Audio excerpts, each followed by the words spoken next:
Hey there everyone, this is Andrew Kimmons with Kimmons Toolworks. Today I have something very different. Something that's kind of been a long time coming, sort of an 8-year in the making kind of plan that I've just pushed off onto the back burner for, indefinitely until I finally reached a point where it's like I have no excuse not to. So that's when I start with the early mornings and the late evenings and the tinkering, and then we get new things. So that's kind of how it works. But and I would say this even goes back further than 8 years, honestly. This goes back a long way. But I've been talking to a few people over the last couple of months, and it's kind of funny because people get to where they almost just like expect new versions of the same, so they're not all that surprising anymore. And so, once you've come out with your 200th new chisel design, it's not as wow anymore. It's just kind of again. So I decided to shake things up a little bit and go a little nuts here and pull this out of my back pocket, because it's been sitting there for a long time, silently eating at the back of my brain. And so I decided to do it. And this is going to be a new kind of branch of custom stuff that you can get. So Andrew at kimmonshandtools.com. I opened up the Etsy shop again, which is kind of cool because all the international people had no way to order. So I actually pre-listed a ton of stuff in the Etsy store. So anybody international or even domestic, it doesn't matter. You can go to the Etsy store and place orders in there now, which is kind of cool. I put the fishtail chisels up in there. I have some sets, like it's all pre-order stuff. I don't have any of this stuff made yet. It's just to place orders if you want to. Like I have a handful of sets, like I have 12-piece set pre-orders, some stuff in Cocobolo you can pre-order, all kinds of stuff. And these are probably going to end up being on that too. But if not, just contact me, Andrew at kimmonshandtools.com, or, get on my messenger, which I need to catch up on. I've been super busy. For those of you that don't know what's been going on in my personal life, I have been dealing with a divorce this year. So, that has been a lot. But anyway, so it's been a lot to keep up on that and kind of restructure life a little bit and keep up on, all the social media stuff. So it's been a bit. So this is kind of a rebirth moment, I guess, of something new. Anyway, Andrew at kimmonshandtools.com if you want any of this stuff. I'm not going to make you wait any longer. It's already been 3 minutes and 30 seconds of listening to me ramble. So here we go.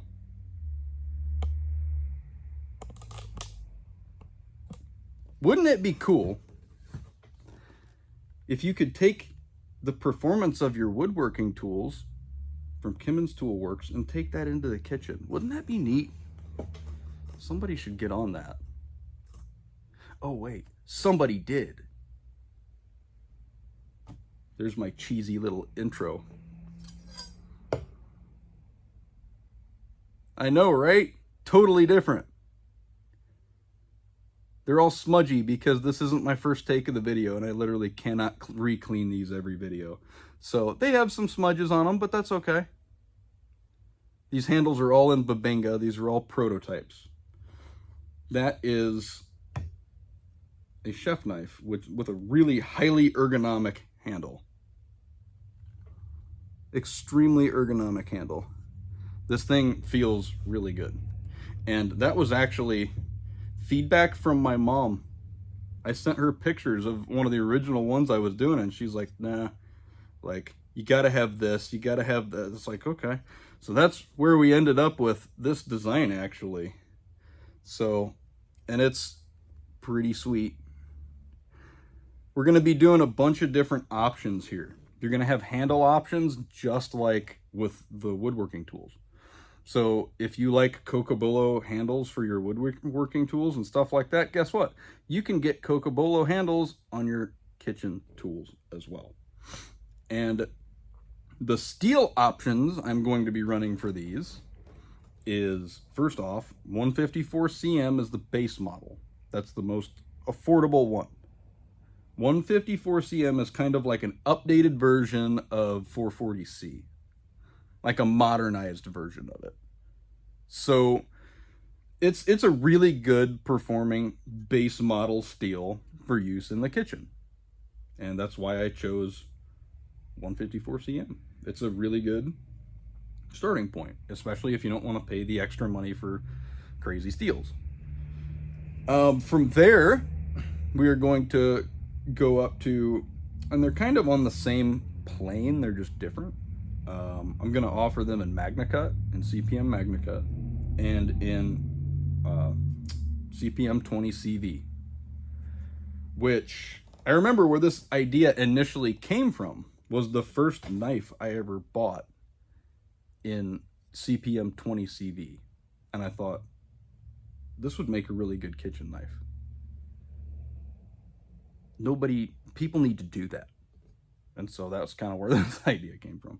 So CPM 20 CV and Magnacut are going to be the more premium options. They obviously carry a bigger price tag because the materials themselves are extremely expensive. Working with them is extremely expensive. Heat treating them is very time consuming. Grinding them is extremely time consuming.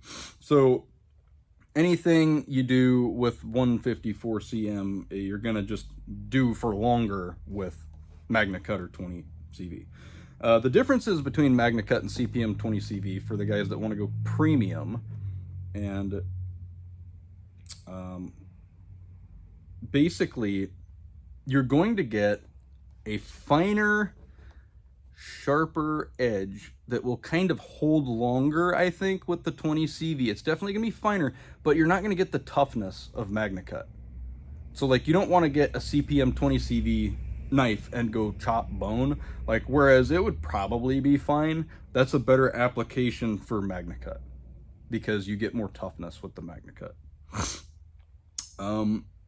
So Magnacut, more for chopping. It's probably not going to take as fine of an edge. And the 20 CV, fine edge, more of a slicer. So that's my little, explanation of that and why I'm doing that. Once again, Andrew at kimmonshandtools.com. Lots of custom options we can get into with these. We can do, if you want to do a 6-inch of this, if you want to do a little bit longer, go an 8-inch, a 10-inch. If you want to do a little, tons of options. You can go Cocobolo. This one's Lignum Vitae. That one's sweet. That's what I wanted to initially do this handle in, just because it's super oily and really well, works really well around water, excuse me. It's an excellent material choice for this. And I'm kind of letting it patina after it was, that's why I did it. I thought this would look cool with a green handle. And this just hasn't really developed its character yet, so it's just hanging out over here. These are all in Babinga, which that's an option. All the same options. I mean, we could do them in electric blue. If you just want something to stand the test of time and take a beating and like water, take lots of water, throw it in the sink, go with G10, just because G10, that's kind of what it's for. It can take that without a problem. Anytime you're submerging, even all the woods that I stabilize for tool handles, I'll still stabilize for these. But anytime you're submerging wood in water over time, you're going to have an issue with it, even stabilized. Like if you're throwing it in the sink every day for 25 years, you're going to probably have some issues. So if that's how you roll, go with the G10. Or go with this and just clean it like normal, and I wouldn't submerge it in water and you'd be just fine. These are also, you can always replace the handles. It's not like they're riveted. They just unscrew with a 1/8 inch hex key. Slap some new handles on there. no big thing.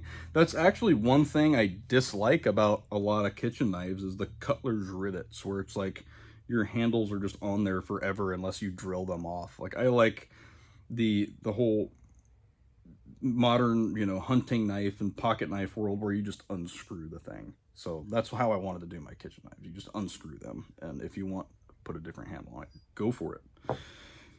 This is a chef knife with the finger grooves like the utility knife.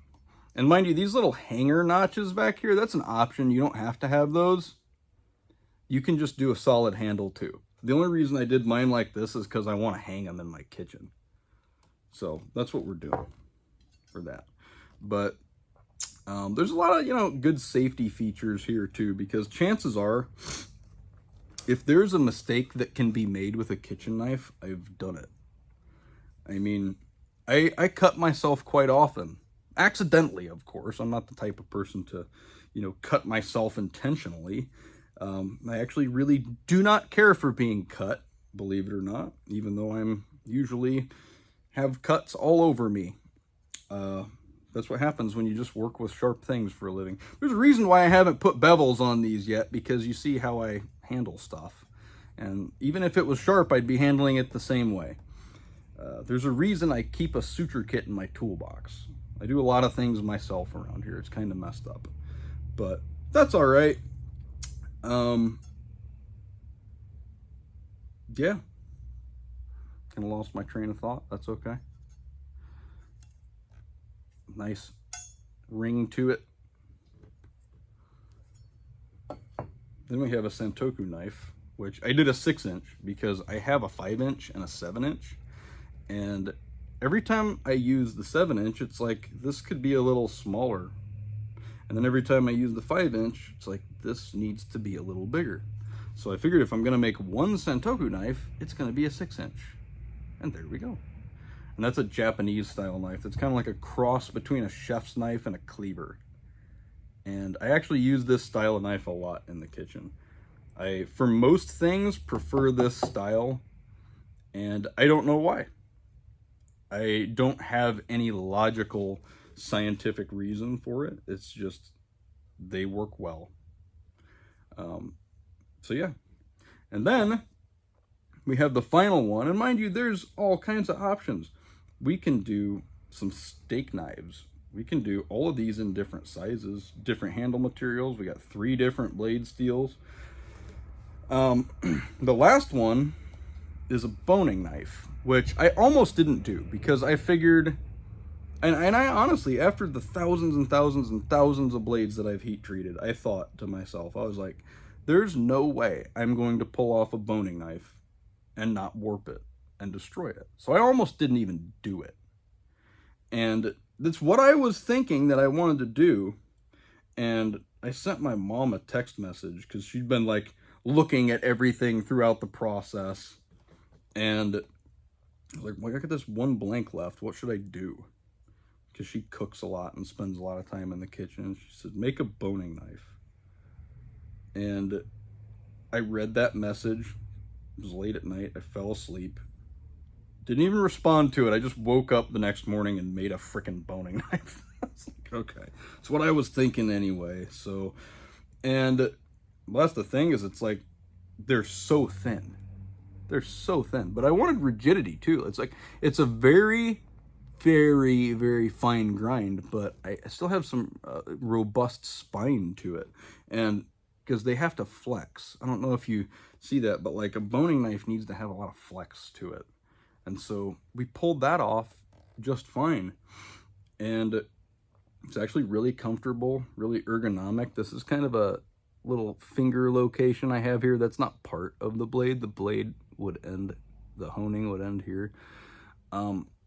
This isn't really a place to put your finger necessarily, like that is, but it's just something about that, having the blade set forward a little bit is just, it just feels right. I don't know what it is, but like, you can see how it just sits forward a little bit. Like the whole thing is shifted downward.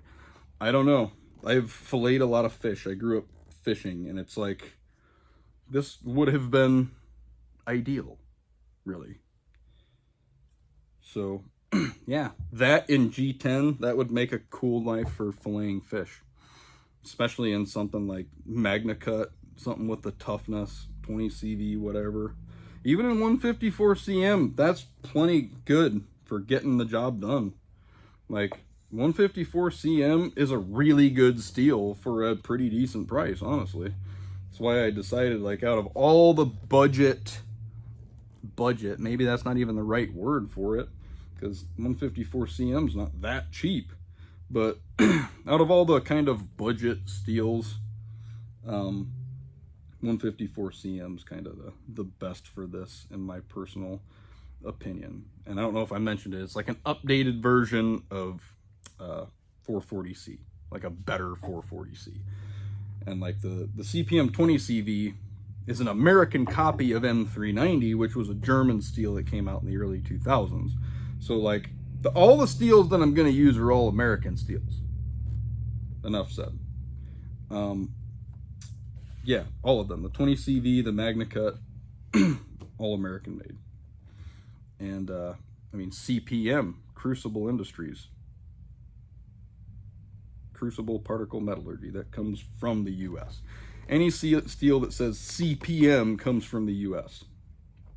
Any steel that says PM, well, they take the Crucible off there because it's not made by Crucible, so it's probably not made in the United States. Chances are it's maybe made in Germany or somewhere. Like, I have nothing against German steel. German steel's awesome. It's just I want to keep this as American as possible, because there's just not a whole lot of American kitchen knife steel floating around in the world. It's mostly Japanese, German, and the higher end stuff. Most of it's Chinese. Then you get into the alloys, the way that the Chinese are like 8CR, MOV, 13, all kinds of stuff. I don't even know. I know the American steels pretty much primarily. So yeah, and it's funny, this never even got a mark. It was in the forge and I was like, oh crap. Oh well, I'm not going to remake it over that. The rest of them got marked. But yeah, Andrew at KimmonsHandTools.com. The Etsy store is also loaded with a ton of stuff right now for pre-order. I decided to open that store back up because international people can't order any other way, because I don't even know how to or want to deal with the international tax stuff. Like, Etsy will do that for me, and that's kind of worth the fee. But if you're an American customer as well, use the Etsy store. It's all good. There's a ton of stuff that I just preloaded in there. And yeah, there's some chisel sets in there. There's the new dovetail chisels are in there. And I think I have the utility knife in there, the scrapers in there, all kinds of stuff preloaded in that Etsy store for pre-order. I mean, mind you, pre-order, roughly 90 days. Yeah, so go check that out. It's Kimmons Hand Tools on Etsy, all one word, Kimmons Hand Tools.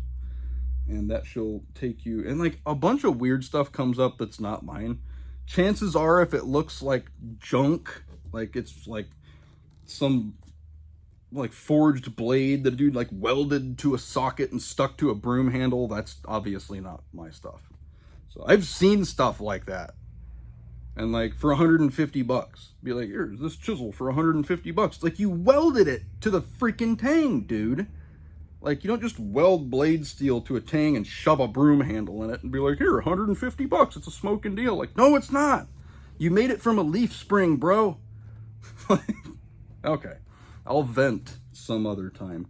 But yeah, Andrew at KimmonsHandTools.com. Send me an email. We can talk about stuff like this. We can get Kimmons Toolworks performance in the kitchen, get you chopping away on some stuff. And I thought this would be cool right before Christmas too, especially since I know my demographic is 98 point something% men. Well, a lot of women cook too. You know, obviously, like I would say, probably more women use kitchen knives than men. So like, that opens up a whole new demographic of people. Especially good right before Christmas, you know? It's a cool Christmas gift for a spouse that loves to cook. Be like, here, there's this killer freaking knife that will last you forever. And it's funny because my mom's favorite chef knife that she uses, she got from her grandma. And this thing is just beat to death. It's like honed down like 3/8 of an inch. And like the handle's falling off of it. That's still her favorite knife. So like that could be these in 150 years, you know? And that's a cool thing.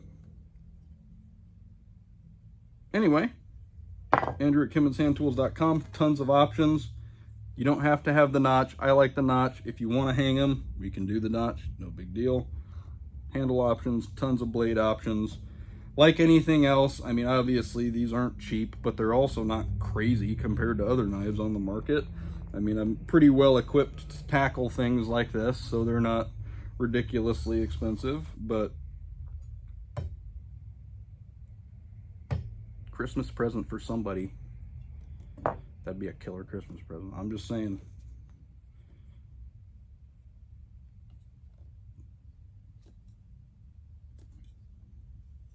I just can't believe it. Can't believe I finally actually pulled this idea off. It's been a long time coming. So, hope everyone has a great day out there. Andrew at KimmonsHandTools.com. We can get you cooking. Have a good one.